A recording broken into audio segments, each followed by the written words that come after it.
Bonjour, bonsoir, chers web spectateurs. Bienvenue une fois de plus sur le plateau de votre émission Et si on relativisait sur la Une Gabonaise, la web TV citoyenne. Aujourd'hui, nous recevons encore et encore, je ne cesserai jamais de vous le dire, que la Une Gabonaise reçoit toujours des invités de marque, de prestige. Alors, je vais commencer par vous donner une petite biographie du monsieur que nous recevons aujourd'hui. Il est précisément né le 11 mai 1975 à Libreville, de son vrai nom Hernan Nvogo. C'est le fils de papa Pierre et de maman Bernadette. Le monsieur est marié depuis 2011. Il est l'heureux papa de 4 enfants. Le monsieur grandit dans les quartiers populaires d'Akébé Plaine. On dit les États-Unis d'Akébé, ceux qui sont de là-bas, big up à vous. Et il gagne son entrée en 6e en 1991 à Okonja. Je sais que je ne dis pas de bêtises parce qu'il est là et il va me rattraper. À la fin de son cycle secondaire, il sort de là avec un CAP, certificat d'aptitude professionnelle, mais tenez-vous bien, c'est industriel et option électromécanique. Alors, de technicien à réalisateur, on ne sait pas comment ça s'est passé. Le mercato était certainement très compliqué. Je ne vous en dis pas plus. Nous recevons aujourd'hui The Magic Elkana. Bonsoir, le gars. Oh, toi, tu es fort. Hein? Tu es dangereux même pour toi-même. Hein? Non, mais écoute, on se débrouille. La façon dont tu as emballé. Comment tu as trouvé? Non, c'est super. Oh, merci beaucoup. Super, super. Alors, peut-être que je n'ai pas tout dit. Si tu as quelque chose à rajouter par rapport à ta biographie, par rapport à toi-même, tu as la parole. Non, mais je pense que tout est dit. Hein, et déjà, tu l'as bien circonscrit. Ouais. Et non, je n'ai pas grand-chose à ajouter. Si c'est dire que oui. Voilà, je t'ai posé la question de technicien. De technicien à réalisateur, comment voilà. Le mercato s'est fait? Ben, écoute, un seul mot, la passion. Ah oui. C'est tout. Ah oui, la passion. La passion, c'est vrai que c'est la passion qui nous guide toujours souvent, ça nous guide vers des horizons incertains, inconnus. Mais à la fin, quand on y arrive, on se dit, ah mais ouais, finalement, c'est là où je voulais arriver. Mais il me manquait certainement peut-être le petit grain de folie là. Et puis, on est là. Alors, aujourd'hui, tu es réalisateur, tu es producteur de contenu audiovisuel. Tu fais également des masterclass. En fait, toi, on va dire que tu es l'un des GOAT, comme on dit. Tu es l'un des pères de la chose au Gabon. C'est vrai qu'il y a tes prédécesseurs, mais ensuite, moi, en ce qui me concerne, hein, ça fait 20 ans, je ne vois que toi. Voilà. Ah ouais? Bah oui. Bah, déjà, est-ce que tu peux nous dire le secret de la longévité là? Non, mais déjà, il faut déjà rendre un hommage à des aînés. Oui. Je pense que lorsque j'arrive dans ce métier en 2001, oui. Donc je commence à Radio Émergence. Donc, je parle de technicien metteur en ondes à Radio Émergence. J'arrive à TV+, RTG chaîne 2, RTG chaîne 2. Et puis, je fais plusieurs cabinets ministériels où j'ai la gestion des cellules audiovisuelles. Non, je voudrais rendre un hommage à des aînés, à Alex Eboué, Louis-Paul Folquet. Et je voudrais regarder cette caméra et dire merci à mon mentor, Monsieur Eric Ebo. C'est mon mentor et je le dirai toujours parce que ceux qui me connaissent et qui ont connu Eric Ebo, la façon dont je fais des choses, la façon dont je réalise, la façon dont je travaille, je pense que j'ai tiré ça de ce monsieur Eric Ebo. Maintenant, c'est quoi la question de la longévité? Non, il faut répondre simplement, comme je l'ai dit, c'est la passion. Et lorsque la passion prend le dessus, on ne regarde pas à gauche, on ne regarde pas à droite, je pense qu'on fonce parce qu'on aime ça. On aime ça. Vous savez, lorsque j'ai décidé d'arrêter mes études, c'était pas facile pour mes parents. Oui, c'est vrai. Vous savez, j'ai décidé d'arrêter parce que je voulais pleinement rentrer dans ce que j'aimais faire. Donc, la production et la réalisation audiovisuelle. J'ai dit toujours que c'est un rêve qui s'est réalisé parce que dès mon jeune âge, j'ai toujours rêvé faire de la télévision. C'est pourquoi je maîtrisais même les noms des présentateurs. Ouais, mais justement, je maîtrisais les noms des techniciens. Justement, j'allais arriver là permets-moi s'il te plaît. J'allais arriver là, j'allais te demander, mais finalement, cette passion est arrivée comment? Comment tu t'es dit que bon, moi, je vais laisser ma mécanique industrielle là, et puis je vais me lancer dans la production et la réalisation. Le déclic est arrivé à quel moment? Vous savez, lorsqu'on est, vous êtes issu d'une famille, la chose principale, c'est que vous grandissez et vous allez à l'école. Si. Donc, mes parents m'ont envoyé à l'école. Mais je voudrais vous dire ici que, quand bien même j'étais à l'école, mais j'ai toujours rêvé. Et à l'âge de 12 ans, 11 ans, j'ai fait un rêve où je me retrouvais dans une salle où il y avait tellement des appareils, il y avait des caméras, il y avait des images. Et cette image, ce rêve est resté en moi. Est resté ancré. Même lorsque j'allais à l'école, j'avais toujours ce rêve. Je pensais toujours à ça, qu'un jour, il faut que je me retrouve dans cette salle. Dans cet environnement. Donc, l'école conventionnelle, oui, je partais. Mais j'avais compris plus tôt que je n'étais pas fait en réalité pour l'école conventionnelle. Donc, le déclic vient d'où? Lorsque j'ai mon certificat d'aptitude professionnelle industrielle, je vais en seconde F au lycée technique. Et j'ai décidé d'arrêter parce que c'était tellement très fort. Je voulais faire plaisir à mes parents en allant à l'école. Et donc, j'ai décidé d'arrêter. Et tiens-toi compte, Diego, j'ai fait 3 ans géré dans les rues de Libreville. À un moment donné, sans aller à l'école. Sans aller à l'école et sans emploi. Et quelle était la réaction de Papa Pierre? Non, mais écoute, Papa Pierre, déjà, mes parents se sont séparés. Je ne me rappelle même plus. D'accord, ok. J'ai grandi dans une famille monoparentale. D'accord. Il était dans un autre quartier. Maman dans un autre quartier. Maman Bernadette. Maman Bernadette. Et puis, mais c'était pas facile. Et la pilule était difficile à avaler. Donc, je comprends. J'ai erré dans les rues de Libreville pendant 3 ans. J'ai déposé des dossiers. Je me disais, voilà, je vais travailler. Puis, voilà, j'ai rencontré un ami qui me dit, bon, il y a une radio émergence, une radio scolaire émergence. Et ben, je suis allé. Et le déclic, c'est là le point focal. Tout est parti de là. Tout est parti. Justement, parce que c'est en 2001.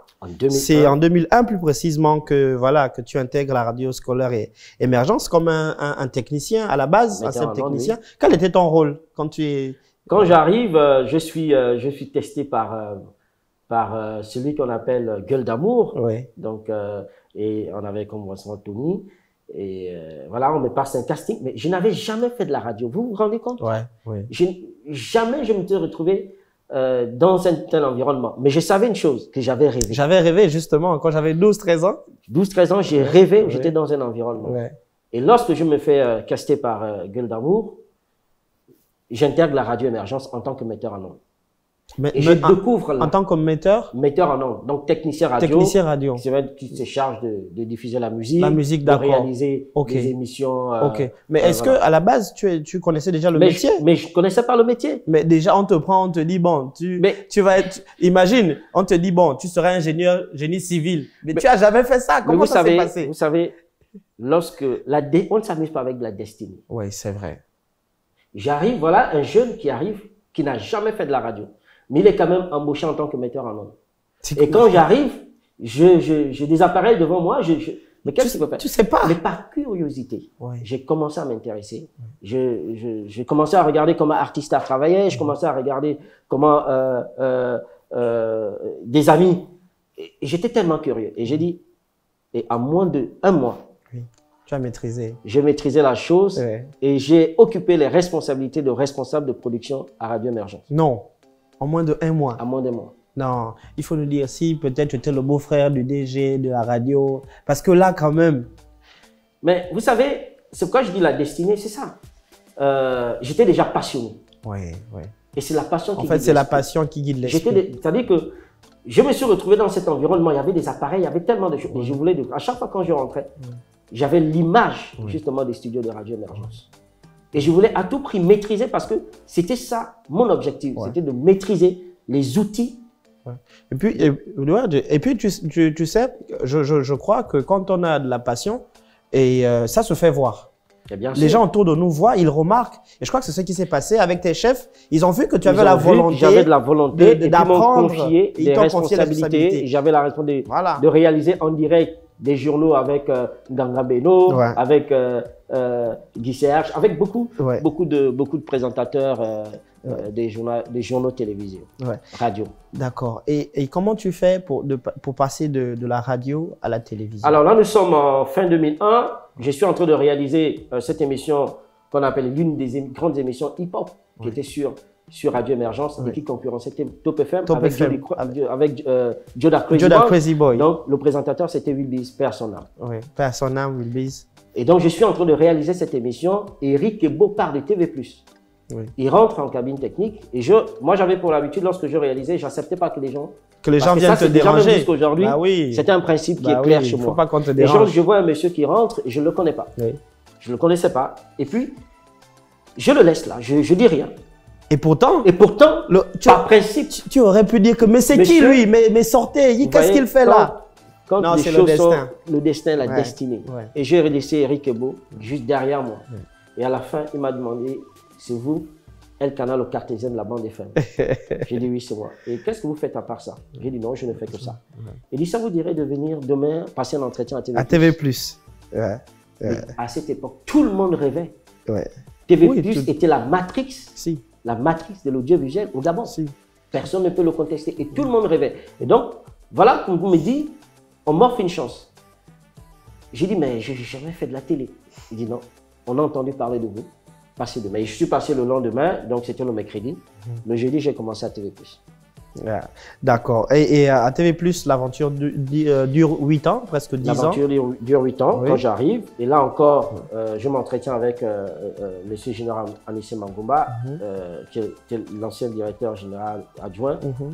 Et on me dit, voilà, on m'engage en tant que réalisateur. J'ai jamais fait de la réalisation de télé. Une fois de plus, l'histoire de la radio se répète à la télé. À la télévision. Je n'avais jamais touché le matériel de la réalisation de la télé aussi. Vous dites, vous réalisez avec un système de réalisation qu'on appelait à l'époque le Globecaster. Je n'avais jamais entendu parler. J'avais l'impression d'être dans un avion où il y avait tellement de boutons. Ouais. Mais vous savez, le destin, encore une fois, et la passion. Si. Et en 2 semaines, et ça reste dans les archives de TV+ aujourd'hui, je suis le premier réalisateur en 2 semaines à faire à réaliser un journal télévisé en direct. En direct. Oui, c'était pas donné à tout le monde. C'était donné à des grands comme Alexandre Yoto, Alex Ebo, Eric. C'est eux qui étaient plus calés parce qu'ils avaient de la matière. J'arrive à réaliser un journal en direct. Et petite anecdote, au moment où je réalisais, mais les jambes, je tremblais parce que tellement. C'était une pression. C'était une pression, une télévision regardée par les autorités. Si. Regardée par. Donc, petit couac. Qui est le réalisateur? Non, c'était ta tête qu'on coupait le lendemain. C'était comme ça. C'était ta tête qu'on coupait. C'était comme ça, Diego. Mais d'ailleurs, il y a plein d'histoires. Moi, j'ai une histoire parce que moi, j'ai quand même essayé de fouiller un peu. C'est pendant ta période à TV+, que tu rencontres d'ailleurs madame. Je crois que c'est en je crois que c'est en 2007. Mais tu as bien fouiné là. Non, mais c'est bien, c'est bien. Voilà. Vraiment, j'apprécie parce que me recevoir, tu as cherché à savoir réellement. Quand même. Oui, là nous sommes en 2007. En 2007, pendant la réalisation de Move Culture Urbaine. Mais tu connais l'histoire? Mais je connais. Mais d'ailleurs, cette émission nous manque. Mais bon, vas-y, raconte-nous d'abord comment ça se passe. On avait comme présentateur Richie. Et Move Culture Urbaine. Pourquoi Move Culture Urbaine? Parce que c'est une émission qui était produite, on va dire, sponsorisée par Move à l'époque. Si. Donc Move Culture Urbaine, donc une émission de danse. De battle de danse. C'était un rendez-vous. C'était un rendez-vous pour tout le monde, toute la jeunesse. On enregistrait les mercredis et c'était diffusé les samedis. Il y avait même des groupes de danse qui venaient de l'intérieur du pays pour venir assister, participer à cette... Et avec madame, comment ça se... Écoute, moi je suis, Diogo, j'ai mes moniteurs de contrôle. Et puis, Fred Dogo me fait un plan, un cadre. Et je regarde un visage sur mon écran de contrôle. Mais c'était un visage que je n'avais jamais vu. Elle travaillait à la chaîne? Non. Elle était venue assister à l'émission. À l'émission, d'accord. Et je connaissais plus ou moins les visages. Mais lorsque j'ai vu sur mon écran de contrôle ce visage, mais il y a quelque chose qui s'est passé. Il y a eu comme de l'électricité en moi. C'était le coup de foudre. Et j'ai appelé Fred, j'ai dit, repars à cet endroit. Tu m'as fait un plan. Refais-moi le plan. Il dit, mais je ne vois pas, mais il ne se trouve. Et donc, on se regardait jusqu'à ce qu'il a refait le plan. Et sur mon mélangeur vidéo, j'ai fait un screenshot. Voilà, j'ai scanné l'image, j'ai mis ça de côté, on a continué. Tu vois, vous, à l'époque, vous disiez scanner, nous, aujourd'hui, on dit screenshot. Une capture d'écran. Capture d'écran. Donc, à la fin, et puis voilà, j'appelle la responsable, on va dire la responsable du fan club de cette émission. J'ai dit, écoute, elle était debout. En fait, c'était la première fois qu'elle arrivait. Elle avait été invitée par sa petite sœur, qui venait déjà à l'émission.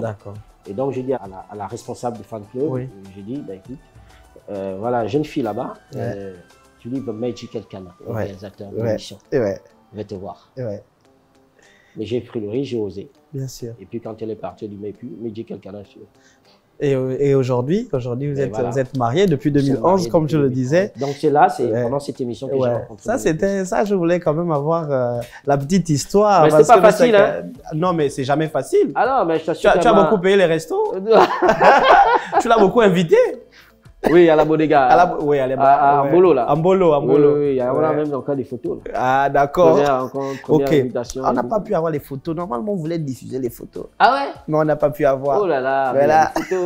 Il y a des photos. On n'a pas pu avoir les photos. Alors, The Magic Elkanah, tu rentres dans ce monde-là de la réalisation et puis ensuite tu te formes. Quels sont les canaux que tu as utilisés pour te former? Oui, déjà, je ne cesse de le redire, c'est la passion qui m'amène dans ce métier. Parce que je suis celui qui vous parle, est un passionné des métiers de l'audiovisuel. Non, je suis un passionné. Je dis, je ne sais rien faire dans ma vie si ce n'est ça. Que ça, Donc, vous savez, à un moment donné, c'est vrai, il y a la passion, il y a l'apprentissage sur le tas, mais il est important, parce qu'à un moment, ça vous rattrape. Bien sûr. C'est pourquoi il est important de se faire former. De se faire former. Et c'est pourquoi je voudrais remercier une grande dame de ce pays, Madame Laure Olgangojo, qui m'a donné la chance. Au-delà de la pratique, j'ai pu me perfectionner. J'ai voyagé dans plusieurs pays, en Amsterdam, à Paris, au Maroc, au Sénégal, pour me perfectionner. Pour apprendre. Donc j'ai assisté à des formations rapides, à Amsterdam, pendant l'IBC. L'IBC, c'est la messe, la grande messe de l'audiovisuel. Donc j'y étais. C'est-à-dire qu'à un moment donné, quand tu es dans l'industrie de la production audiovisuelle, il est important de pouvoir quand même y aller, parce que ça se passe tous les ans, au mois de septembre. D'aller découvrir et voir. Et je suis allé. Et c'est encore challengé mon esprit. Ton esprit. Parce que tu as vu ce que les autres se faisaient ailleurs. Ce que j'ai dit, pourquoi pas. J'ai réalisé qu'en fait, la pratique ne me suffisait pas. Il était important que je me forme. C'est pourquoi aujourd'hui, je suis à l'aise de pouvoir enseigner ce métier. Donc, vous l'avez énuméré dans mes masterclass. Dans tes masterclass, oui. Voilà. C'est très bien. Alors, donc, tu as eu plusieurs expériences comme ça aussi. En 2013, par exemple, au Maroc, dans le cadre de l'Assemblée annuelle des banques africaines de développement, tu as carrément la charge de t'occuper de tous les contenus audiovisuels. Mais bien sûr. Comment ça se passe? Comment ils t'ont déniché? J'étais à cette époque, j'étais directeur exécutif à Gabon News. Donc, pendant les assemblées annuelles de la BAD, donc Gabon News était représenté. Et là, nous étions en collaboration avec des grandes chaînes marocaines comme MAP. Donc, moi, j'avais la responsabilité donc, de gérer toutes ces équipes. On avait trois chaînes de télévision. Et Gabon News, donc, il y a eu cette collaboration où nous étions. On a produit des émissions. Et j'avais la responsabilité j'étais le chargé de production. Donc vous avez des costauds. Des costauds chaînes marocaines, par exemple. Marocaines et tout ça. Et donc, j'ai géré justement cette production. Et les images sont encore là, les archives sont là.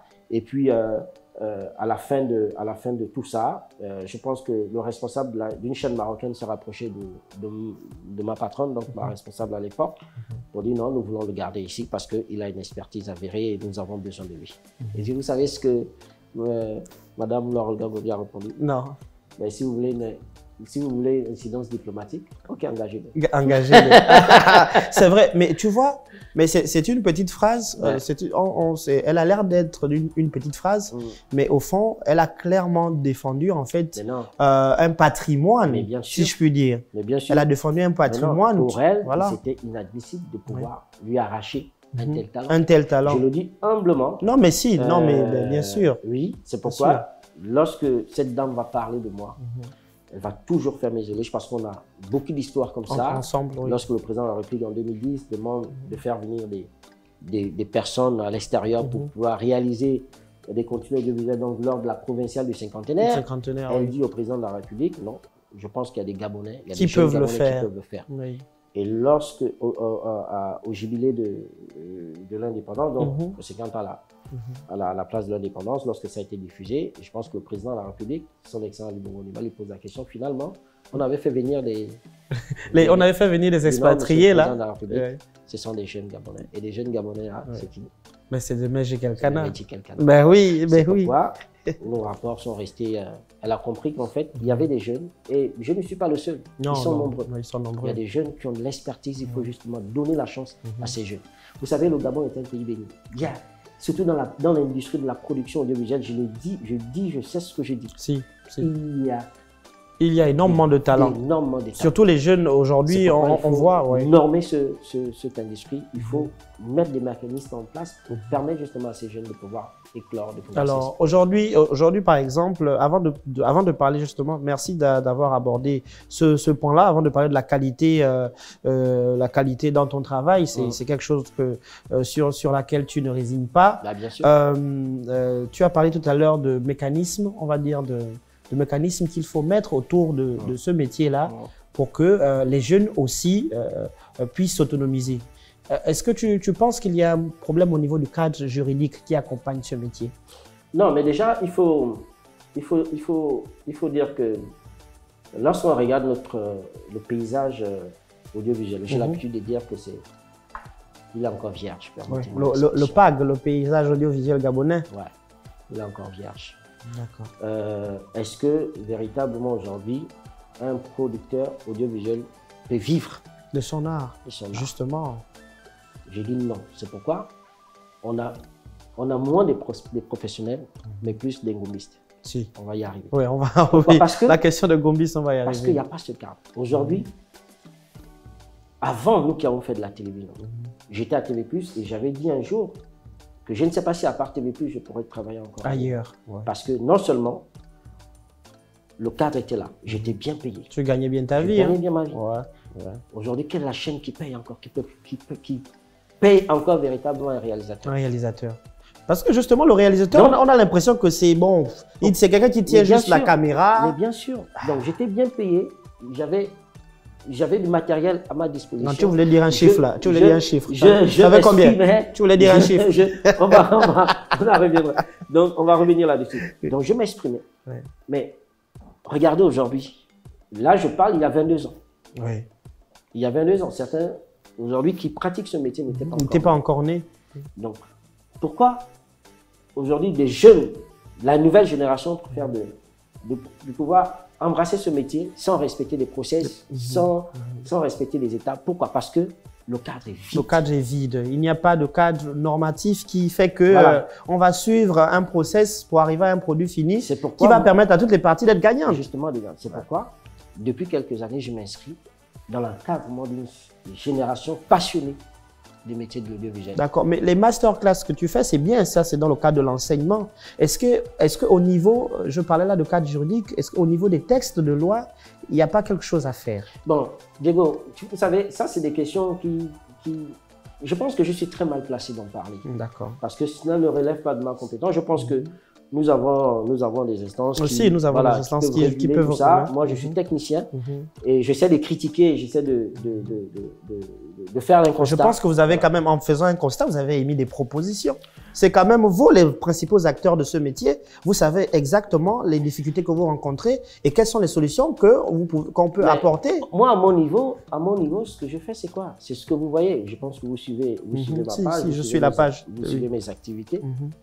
Voilà, j'essaie de donner la chance à ces jeunes de pouvoir venir, d'écouter, de partager mon expérience. Et je pense qu'en partageant mon expérience, ça peut stimuler des vocations, ça peut stimuler l'intérêt.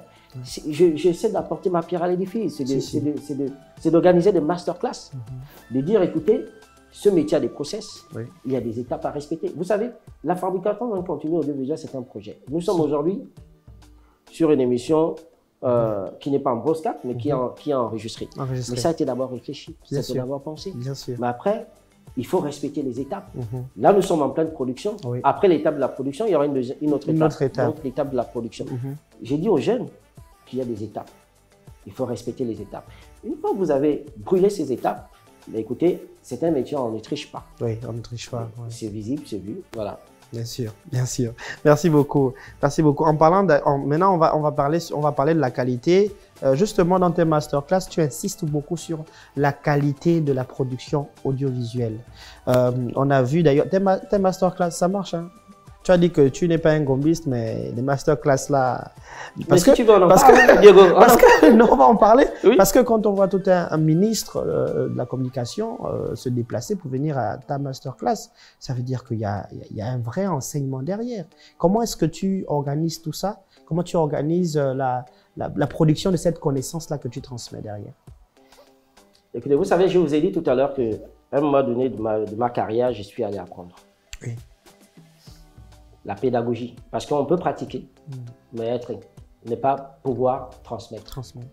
Et beaucoup de mes frères, de mes amis ont ce problème. Parce que même pendant mes masterclass, je veux toujours faire fédérer autour de moi des amis. Mais il y a certains qui vont me dire clairement, mais Kana, tu sais que bon, je suis un bon caméraman, mais ne m'amène pas devant les gens parler. Aussi. Oui.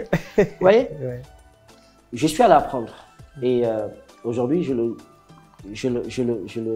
j'enseigne. Tu partages, tu vulgarises. Je partage, j'enseigne ce métier. Maintenant, pour répondre à ta question, non, c'est le sérieux. Je le dis, je me suis inscrit depuis quelques années à encadrer les jeunes, à former les jeunes, à partager avec les jeunes mon expérience. Pourquoi? Parce que ça va d'un constat. La génération actuelle, il faut reconnaître que les gars sont très forts. Oui, ils sont non. Et je veux dire à ces jeunes que à mes frères de l'ancienne génération, s'il faut peut-être dire ça comme ça, parce que il ne devrait pas y avoir un conflit intergénérationnel. Oui. Non. Oui. Par contre, il faut les accompagner. Ils ont le sang chaud. C'est normal. C'est normal. Aujourd'hui, les NTIC, les nouvelles technologies, ça va vite. Ça va vite. Et ils s'arriment par rapport à ça. Mais nous, à un certain moment, tu vas voir des projets, mais le gars, il arrive. Ouais, à un moment, vous êtes bloqué là. On est bloqué. Ouais. Donc, ça va d'un constat. Je regarde comment ils travaillent. Je dis, écoutez, il y a un cadre, je crée un cadre que j'ai appelé des masterclass. Venez, on va se parler et on va apprendre un certain nombre de choses. Et je peux vous dire que, Diego, c'est un succès ce masterclass. Si, maintenant, non, si on quand vous voyez un ministre de la République se déplacer, vous savez, quand un ministre de la République se déplace, en fait, ne voyez même plus le ministre. Non. Vous voyez, ça devient une actualité nationale. Ça veut dire que c'est la République qui se déplace. Ne peut pas se déplacer si le chef du gouvernement n'est pas au courant. Bien sûr. Vous savez, ça veut dire que quand un ministre se déplace à ma masterclass, vous voyez l'intérêt. Vous voyez en fait la grandeur, le niveau même. Ça veut dire qu'en fait, le gars est sérieux. Non, il est sérieux. Et je mets du sérieux dans ce que je fais. Non, ça se voit. Je mets du sérieux. Et pourquoi est-ce que je mets un point d'honneur sur la qualité? Parce que nous sommes dans un monde concurrentiel. Et vous savez, vous ne pouvez pas être dans l'industrie de la production audiovisuelle et faire ce que je vois certains faire là. Et le métier est galvaudé. Le métier est on n'impose pas le respect. Si. Pourquoi est-ce que je mets un point d'honneur sur la qualité? Parce que c'est ce qui va vous distinguer des autres. On regarde vos travaux. On va dire, mais quand on regarde les travaux de Magical Kana, il y a quelqu'un qui m'a dit, pourquoi est-ce qu'il y a une différence entre les travaux de Magic et les travaux de Kuba, par exemple? Pourquoi? Parce que je mets un point d'honneur et je me suis dit, si je vais être... Parce que je vous l'ai dit, je suis également entrepreneur. Vous savez, pour gagner la confiance des potentiels des clients, des majeurs, des majeurs clients, il faut avoir la qualité. C'est la qualité. Avant même de pouvoir s'intéresser au contenu, l'homme regarde d'abord à ce qui frappe. Bien sûr. On est d'abord dans le paraître. On est d'abord dans le paraître, dans le visuel. Oui, bien sûr. Quand tu regardes la qualité, c'est ce qui va me distinguer des autres. Et c'est ce qu'il faut qu'aujourd'hui, je travaille dans la durée. C'est ça le secret de la longévité aussi. On peut faire confiance. On vous rappelle, parce que vous avez fait un premier travail qui a été, que le client a apprécié. Alors. Voilà. D'accord. C'est ce qui justifie aujourd'hui ma longévité dans la production. Très bien. Alors, The Magic, donc tu parles de la qualité, et justement ce qui justifie ta longévité. Mais tu as également dit quelque chose d'intéressant, c'est que les émissions, les productions aujourd'hui sont galvaudées parce que y a pas de la qualité. On remarque la qualité des programmes de certaines chaînes locales laisse à désirer. Tu sais pourquoi? Non, il faut me dire. Les gens sont plus focalisés sur l'appât du gain. D'accord. Vous savez, je suis responsable de tout le post-production à Gabon Télévision. Et il y a une manne que l'État verse pour les productions à Gabon Télévision. À Gabon Télévision. Vous savez, les gens sont focalisés plus sur ça. Sur la manne que l'État verse. L'État verse. Oui. Tu as une émission, à la fin du mois, l'État. Justement, permets-moi, parce que la question me vient à l'esprit. On voit que sous d'autres cieux, par exemple, les programmes de télévision sont détenus, ce sont des agences de production qui produisent, qui mettent en œuvre, et puis les chaînes diffusent. Mais dans certaines chaînes locales, pour citer par exemple Gabon Télévision, on voit bien que ce sont des agents encore qui sont à la tête des programmes. Comment ça peut se passer? Est-ce que c'est normal? Non, dis-moi pas, tu es dangereux. Non, mais... Moi, je te dis, je suis agent de Gabon Télévision. Tu me poses une question, c'est comme si moi j'étais le patron de Gabon Télévision. Non, mais moi je pose la question, je veux savoir, parce que ce qui se fait ailleurs... Mais poser la question au responsable de Gabon Télévision. On doit pouvoir s'arrimer à certaines normes. Non, ce que je sais, c'est que non, moi aujourd'hui, quand tu parles de manne, les gens qui s'intéressent aux mannes, parce mais que bien sûr, je le dis parce que c'est-à-dire que ne mettent pas en évidence d'abord la qualité, parce que nous sommes des téléspectateurs, tous on regarde. Bien sûr, bien sûr. Puis il y a des programmes qui sont dans les normes, il y a des programmes bien, et il y a certains qui, voilà, j'ai dit, et c'est un constat, beaucoup mettent plus, se focalisent plus sur la manne de ce que reverse l'État. Mais c'est bien dommage. Mais je peux revenir à ce que tu disais. Oui, sur d'autres cieux, aujourd'hui, les grandes chaînes de télévision travaillent avec des maisons de production externes. Oui. Vous savez, la télévision ne peut pas tout faire. Oui. Vous savez, lorsque vous appelez, je me rappelle, j'avais été appelé à une époque, comme je vous l'ai dit tout à l'heure, je suis entrepreneur, la production audiovisuelle, j'ai une entreprise qui fait dans la fabrication de contenu audiovisuel. Donc j'avais été sollicité par la maison de Gabon Télévision. Et nous étions 3, 4, 5, je crois qu'il y avait, il y avait d'autres maisons de production. Parce que justement, ils allaient sur cette optique-là. Oui, de travailler avec les émissions des indépendants. Produits par des maisons de production externes. Non, c'était un très bon projet. Nous avons été entendus et puis nous avons présenté tous nos documents.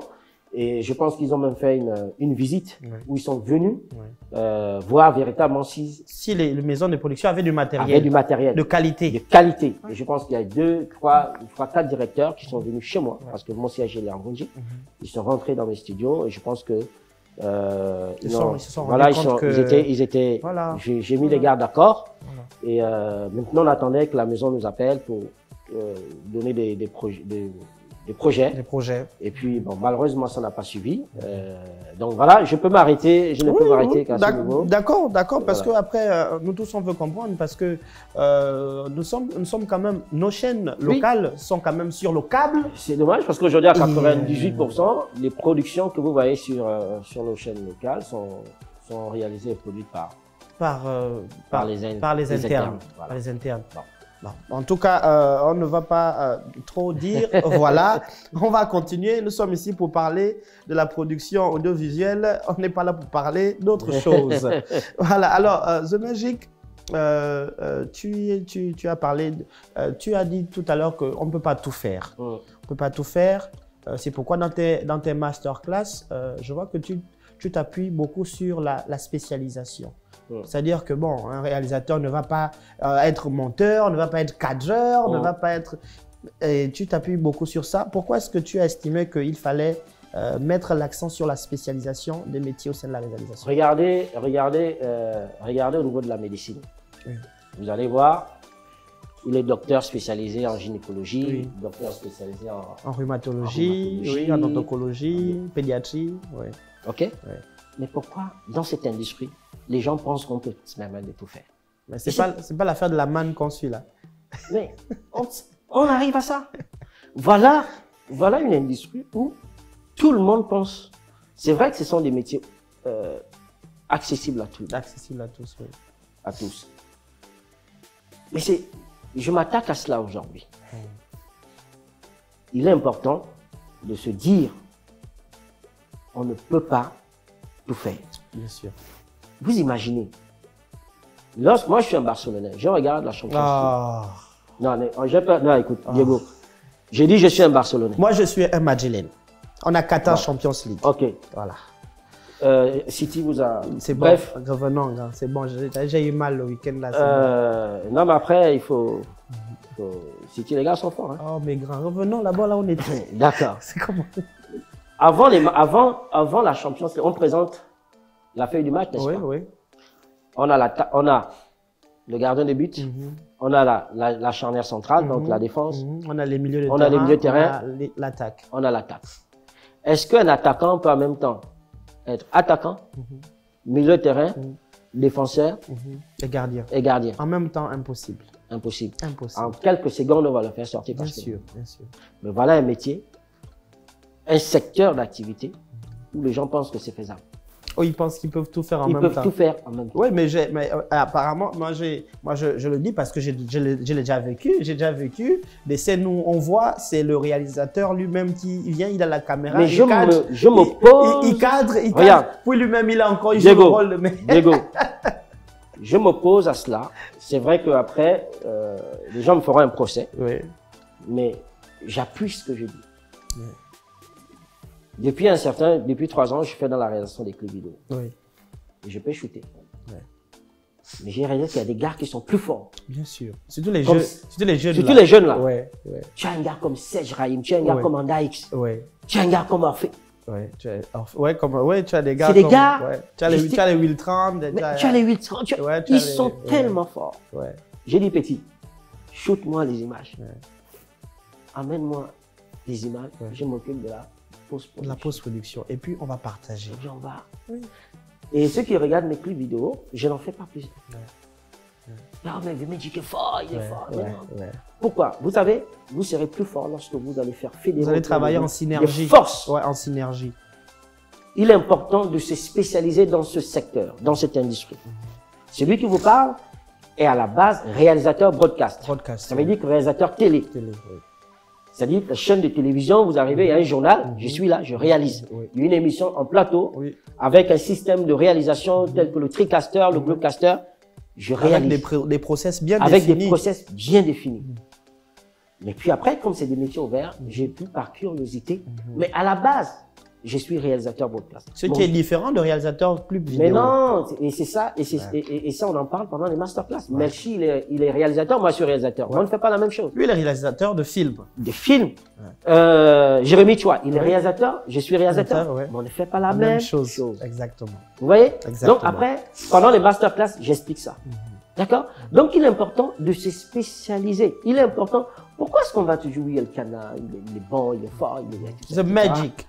Pourquoi? Parce que je reste dans mon couloir.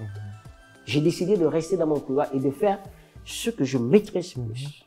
Vous savez, il est important d'être bon dans un secteur que d'être moyen. Dans tous les secteurs. Et justement. Vous avez des frères aujourd'hui. Tu le vois, c'est lui qui est derrière la caméra. Oui. C'est lui qui va vouloir écrire des scénarios. Oui, moi j'ai un frère comme ça, je ne vais pas citer son nom. C'est lui qui va vouloir étalonner. Oui. Et quand tu regardes, le ciel doit être bleu, mais le ciel devient vert. Oui, c'est ça. En fait, Moussoubou, mon frère, c'est comme ça. Il veut tout faire. Seul. Pourquoi? Parce qu'il veut tout. Et parce qu'il veut simplement être à la tête.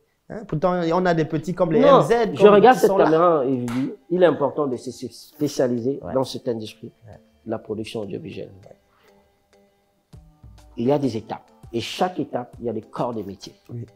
On ne peut pas être dans plusieurs corps de métier. De métier en même temps.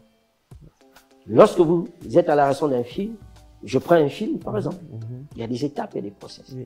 Le film, c'est d'abord l'idée, l'écriture. Vous avez des gars, c'est un corps de métier, les scénaristes. Les scénaristes, ouais. C'est un corps de métier. Ouais. Quand on finit cette première étape, on a l'étape de la pré-production. Ouais. Préparer. Comment est-ce que ça va se passer? Les finances. Les finances. Le matériel. Ouais. Vous allez voir pendant une autre étape de l'industrie de la production audiovisuelle, où l'acteur va même, oh, moi mon argent, on n'a pas encore. Non, pas encore. Cette partie, c'est l'étape de la pré-production. Il n'est pas normal que l'acteur vienne harceler le réalisateur pendant la production. On n'est pas professionnel. Ouais, c'est vrai. C'est des choses pendant la pré-production qui doivent être toutes calé. Et aussi, pour te rejoindre, je crois que souvent ce genre d'incident arrive quand il y a justement quelqu'un qui veut tout faire seul. Alors que s'il délègue, celui qu'on a délégué, la question des pré-productions au niveau des finances aura la facilité et la latitude de gérer. Mais bien sûr. Mais quand tu as tout ça en tête, tu oublies. Tu as le gars. Tu as même l'argent, mais tu as oublié. Dans le contenu audiovisuel du pays, je suis dans le métier depuis plus de 23 ans. Ce que je dis, je vois. Je ne dis pas des choses que j'imagine. C'est pas une vue de l'esprit. C'est pas une vue de l'esprit. Je dis ce que je vois. Le gars, il est dans toutes les 5 étapes. La conception, la pré-production, la production, la post-production et la diffusion. Tu vas voir, le bonhomme, il est là. Il y a son nom partout. Il y a son nom partout. Frère, tu cherches quoi là-bas? Ça, ce sont les comportements des gombistes. C'est justement... pourquoi j'ai dit abat. Abat les gombistes. Non, faut pas me créer de peur. Ok, d'accord. Ok, mais parce que non, moi, je dis abat les gombistes pour te reprendre parce que je sais que toi, tu as une définition particulière du gombiste. Est-ce que tu peux nous la partager ici? Non, mais tu sais, après, Diego, je l'ai dit dans une chaîne de télévision et puis à la fin, j'ai reçu des coups de fil. Non, mais... tu sais, ce que je peux te dire sur ce plateau, on a moins de professionnels. Et plus de gombistes. Des gombistes. D'accord, mais pour toi, c'est quoi un gombiste?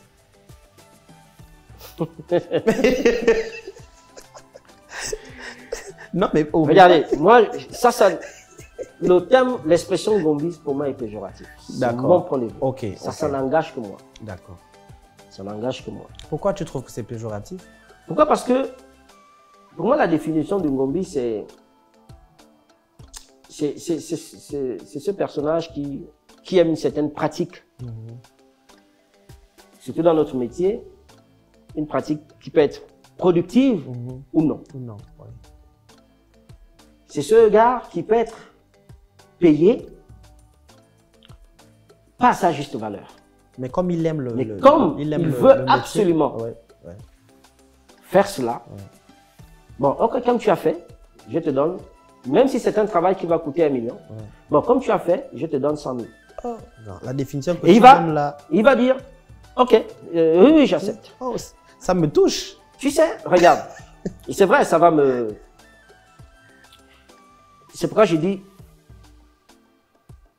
la fabrication d'un contenu vidéo, d'un contenu audiovisuel est un projet. C'est un processus. C'est pas de là à là. Non, c'est pas... Un gombiste... Non, je peux. Un gombiste, c'est de là à là. C'est de là à là. Donne, il va te... Je vais réaliser un clip. Non, donne déjà l'avance. Il va prendre l'avance. Il a un besoin à la maison, la bouteille de gaz. L'argent là. Il va d'abord régler son besoin. Alors que l'avance, c'est souvent financé. C'est ce qu'on appelle l'étape de la pré-production. Un gombiste, les 5 étapes, il ne va jamais les respecter. Un professionnel va se dire, j'ai reçu une avance, j'ai déjà le scénario écrit. Alors, j'ai reçu une avance, l'étape de la pré-production, il faut préparer la production. Qui tu vas engager dans la production? Quel est le matériel que tu vas utiliser dans la production? Combien tu vas payer ceux qui vont figurer dans la production? Et donc, parce que c'est un processus. Donc, si toutes ces étapes ne sont pas respectées, finalement, la qualité du travail, ça se fait ressentir. Mais ça se fait ressentir par la qualité du travail. Parce que tu vas vouloir faire tout seul. Et il y aura des ratés. Et comme c'est un métier, il y aura forcément des ratés. On ne triche pas, mais ce sera visible. Ce sera visible. Voilà pour moi la définition d'un gombiste. Alors qu'un professionnel, c'est le gars qui réalise d'abord il aime ce qu'il fait. En le faisant, ça nourrit son homme. Je dis toujours aux gens que je ne sais rien faire d'autre, si ce n'est l'industrie de la production audiovisuelle. Si je n'étais pas sérieux, si je ne me suis pas autodiscipliné, si je ne me suis pas donné une rigueur, si tu ne t'es pas spécialisé, c'est spécialisé. Je ne pense pas que j'aurais aujourd'hui une villa à Ngonje. Construite par moi-même, par les recettes, les revenus de mes productions. Je ne pense pas que je roulerais aujourd'hui en Suzuki Grand Vitara. The Magic Elkanah, merci beaucoup pour ces précisions. On voit bien qu'aujourd'hui, ta vie gloss, la vie du grand gloss. Non, on peut vivre de ça. On peut vivre de ça, en effet. Oui, je suis un témoin oculaire. Je vis de ça. D'ailleurs, pour continuer, pour aller dans le même sens, aujourd'hui, bon, tu fais des masterclass, tu fais des coups de gueule. Il y a des gens qui disent que bon, The Magic, aujourd'hui, il a assis, il a un toit, il a une voiture, il est marié, il a des enfants, il fait des coups de gueule. Aujourd'hui, il cherche la retraite, il cherche les postes. Qu'est-ce que toi, tu réponds à ça? J'ai 48 ans aujourd'hui. Et oui, je pense que dans 2 ans, j'aurai plus la même force. J'aurai plus. Je me rappelle, lorsque j'étais encore plus jeune, je te faisais 3 nuits d'affilée sans dormir parce que j'étais en plein montage. Ouais. Et je sais que ça me rattrape aujourd'hui. Ouais. Et je me sens un peu plus fatigué. C'est pourquoi aujourd'hui, je veux des masterclass. Ouais, il faut former. Il faut former. Oui. C'est pourquoi j'ai ma team qu'on appelle team de Magic Elkana. Donc j'ai des jeunes que j'encadre, que je forme. Je vais déléguer aujourd'hui. C'est pourquoi dans mes productions, généralement, je fais plus dans l'encadrement. Dans l'encadrement. Voilà, je fais plus dans l'encadrement. Tu es plus en mode team manager. Voilà, j'interviens en back-office si vous voulez. Non, vous savez, je le fais de manière naturelle, de manière simple. Et c'est vrai que c'est en train de prendre de l'ampleur aujourd'hui. Ça prend des proportions où tu sais que je n'invente pas. Il y a des gens qui disent clairement que oui, bon. mais après je vais répondre. Voilà. Oui, oui, il faut bien le dire. Hein. Les gens, ça, on me l'a dit. Ça te revient aux oreilles. Oui, mais ça me revient. Bah, si moi ça me revient, c'est que forcément chez toi ça revient. Oui, ça me revient. Donc tu vas dire oui, bon, c'est ce que tu fais parce que tu cherches des postes et tout ça, etc. Surtout que le ministre est venu à la masterclass. Surtout que le ministre est venu à la masterclass. Et bien avant de venir à la masterclass. En tout cas, bien demain si tu es nommé.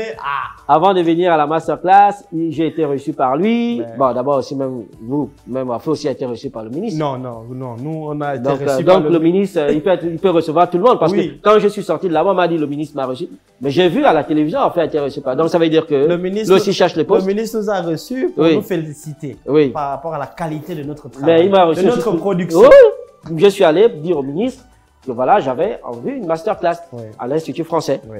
C'est mon ministre de tutelle. Bien sûr. Je suis allé lui dire, monsieur le ministre, voilà, j'organise une masterclass et tout ça, j'ai besoin d'un accompagnement. Voilà, c'était tout. Maintenant, après, les gens peuvent interpréter ça comme ils veulent. Non, je ne cherche pas de postes. Maintenant, après, si ça vient, je vais pas refouler. Parce que ça va être là un couronnement. Bien sûr. Ça va être un couronnement de carrière. Oui, j'ai fait mes classes dans ce pays. Bien sûr. J'ai fait mes classes et puis les preuves sont là, tout y est. Aujourd'hui, j'occupe les responsabilités de responsable du pôle post-production à Gabon Télévision. C'est pas à négliger. C'est pas rien. J'ai été plusieurs fois responsable responsable du pôle post-production au ministère de la Communication. J'ai géré la cellule de crise pendant en 2016, pendant l'état post-électoral. J'ai voilà, le CV garni. J'ai été 4 ans directeur exécutif de la première agence en ligne, de presse en ligne, Gabon News. Donc, vous voyez que j'ai fait beaucoup de choses. Donc, je pense que si aujourd'hui, bon, ça va être simplement un couronnement. Ça va être la Champions League. Ben voilà. Parce que là, en tant que Barcelonais, tu connais pas ça. Non, mais écoute, attends, ça vaut d'abord la claque. D'accord, ok. Merci beaucoup, The Magic Elkana. Nous sommes arrivés comme ça au terme de notre entretien. Moi, je dis souvent aux gens qui viennent ici que vous êtes venus dans mon salon, on s'est assis, on a discuté. Là, il manquait un peu d'eau ou bien un petit verre de Moussungo. Comme dommage que je ne bois pas de la table. Oui, mais bon. Ça, tu vois, voilà, c'est ça aussi la discipline. Le gars finit la prod, il va boire le vin, le lendemain il a une production, après il est fatigué. Après il superpose des images. C'est ça aussi la discipline. si. Moi, je consomme pas les alcools. Je suis cousu, voilà. Vous voyez, c'est ça aussi la discipline. C'est très bien. Vous arrivez sur un plateau télévisé, ça dit que c'est même le linge qui... c'est le parfum. C'est le parfum. D'accord. Non, merci beaucoup. En tout cas, merci beaucoup de Magic Elkana d'être passé. C'est moi qui vous remercie. D'être passé chez nous dans notre salon. Ici, c'est la maison. C'est chez vous, c'est chez vos petits frères. Donc, repassez quand vous voulez. Et donc, si jamais tu avais un dernier mot à dire, je te laisse l'aîné terminer et dire ce que tu peux donner comme conseil à tes jeunes. Non, déjà, il faut dire que je vous tire mon chapeau très honnêtement. Je vous regarde et je suis vos programmes. c'est des programmes de qualité. Oh, et franchement, pas pour vous. Vous savez, je suis très rigoureux à ce niveau-là. Et j'ai dit à Orphée, félicitations et continue dans son... Et je sais que vous êtes en train de donner du boulot à certains, même de manière indirecte. Mais continuez comme ça parce que c'est dans la concurrence positive que les gens vont pouvoir s'exprimer. Et il faut dans ce pays la concurrence positive. Et c'est ce qui va challenger justement notre secteur, notre milieu. Si Orphée a pu créer une telle émission qui aujourd'hui est en train de prendre de l'ampleur, mais pourquoi pas moi, pourquoi pas quelqu'un d'autre, voilà. Exactement. Un peu de volonté. Beaucoup de travail. Beaucoup de travail, je pense. Félicitations à vous et j'étais très ravi d'être sur votre plateau. Vivement que cela continue et encore félicitations. Merci beaucoup The Magic Elkanah. Alors, de tels mots venant de The Magic Elkanah sont évidemment un boom dans notre cœur et surtout nous revitalisent. C'est un Motivex que The Magic Elkanah vient de nous donner. On va consommer ça, pas avec modération, parce que de tout ce qui est de la connaissance, il faut toujours en abuser pour produire la qualité. Vous étiez sur votre émission Et si on relativisait sur la meilleure web TV d'Afrique et citoyenne, la Une Gabonaise. Rendez-vous au prochain numéro. Big up.